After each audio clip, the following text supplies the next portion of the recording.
गिबियावनो आंनि बे सोरां लामा बड' इउटुब चेनेलनि गेजेरजों गासै रायजो राजा नोंथांमोनखौ बरायबाय। दा आरो आं मोनसे गोदान भिडिअ लाना फैदों। सासे सिख्लासा हिनजावसा बियो स्कुलनिफ्राय लांखारजादों सासे सेंग्राजों। दिनै बे जाहोनखौ नोंथांमोननो गासै आं फोरमायनो सानदों।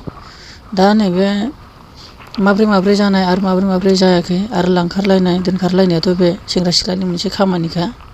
बयहाबो मोनसे मोन्थाय थायो सेंग्रा आरो सिख्लानि समाव। नाथाय होमब्लाबो लांखारदों दोनखारदोंब्ला न'खराव खबरखौ थाब होनांगौ आंना बेसो। नाथाय बेफोरबायदि ससियेल मिडियायाव लांखारनानै स्रोद थानानै बहा थाखुमानानै थानो। आजिखालि मुगाया ससियेल मिडियानि मुगा। सोरबा माबा मोनसे दाय मावोब्लाबो हरखाबैनो सोरनोबा सुलुं बा निउसाव माबा पर्टेलाव बायदि पस्टआव होनानै नोंथांमोनखौ रेकर्ड गाज्रि खामानि मावदों होननानै बदनामसो मोनजानाय जायो। बेनिखायनो आं हास्थायो जे बेफोरबायदि लांखारलायनाय होननानैथ' बुंनो मिथिबाय सेंग्रा सिख्ला नालाय, होमब्लाबो दा फरायफुनाय सममोन। नाथाय न'खरनि फारसे बेरेखा दं खोमा, दा आं बेखौ मिथिया। नाथाय होमब्लाबो माखासे मददनि गेजेरजों माखासे बेफोरबायदि आं गिबियावनो बुंग्रोनो सानदों। माने सेंग्रासायानो जा सिख्लासायानो जा नङा होमबा, नोंसिनि बिमा बिफा बिदा फंबाय बा बिब' गारजेन थायो नोंसिनि न'खराव। दा बेफोर गारजेनफोरनो खबर होनांगौ मानि थाखाय बेफोरबायदि लांखार जादों खारखुमा जादों।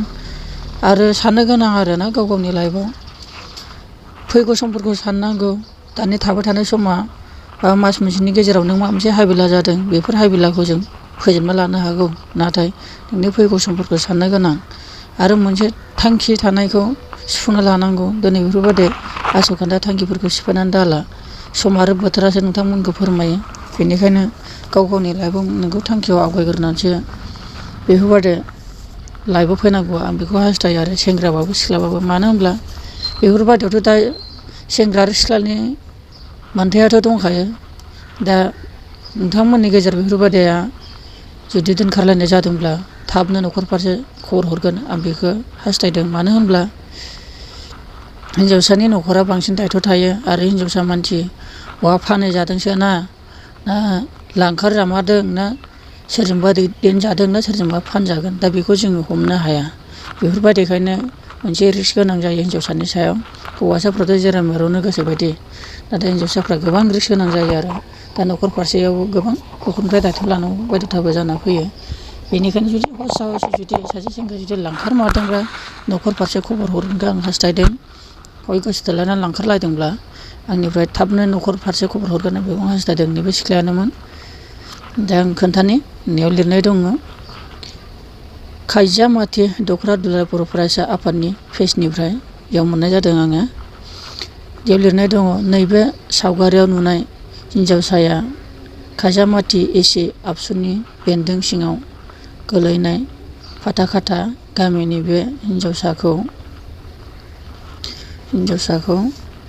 दिनै फुंनि 8:30 रिंगायाव सासे सेंग्राया स्कुलनिफ्राय खावना लाना थांदों।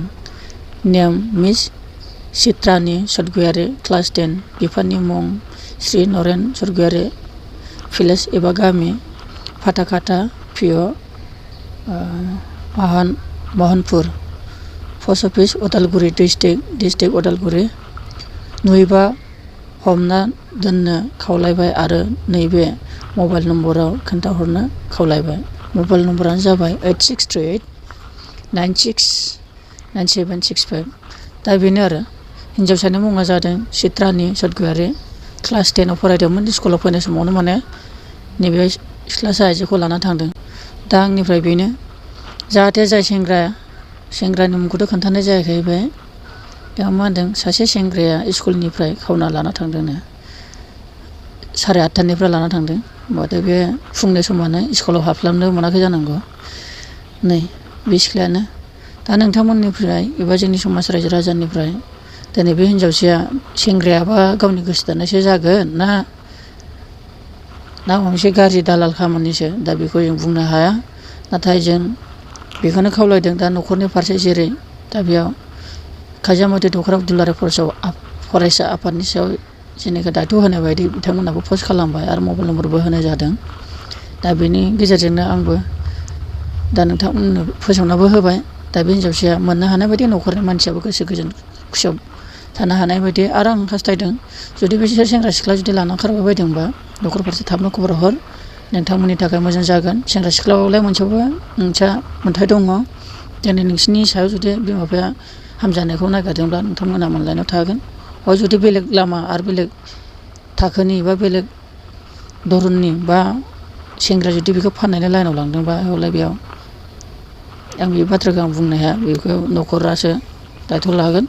दा जेखियानो जादोला आं बेयाव नोंथांमोननो बे पस्टखौ होनाय जाबाय। नैबे हिनजावसायानो आरो खनसे खोन्थाबावनो, सिख्लानि मुङा जादों चित्रानि सरगयारि, क्लास 10 फरायनाय।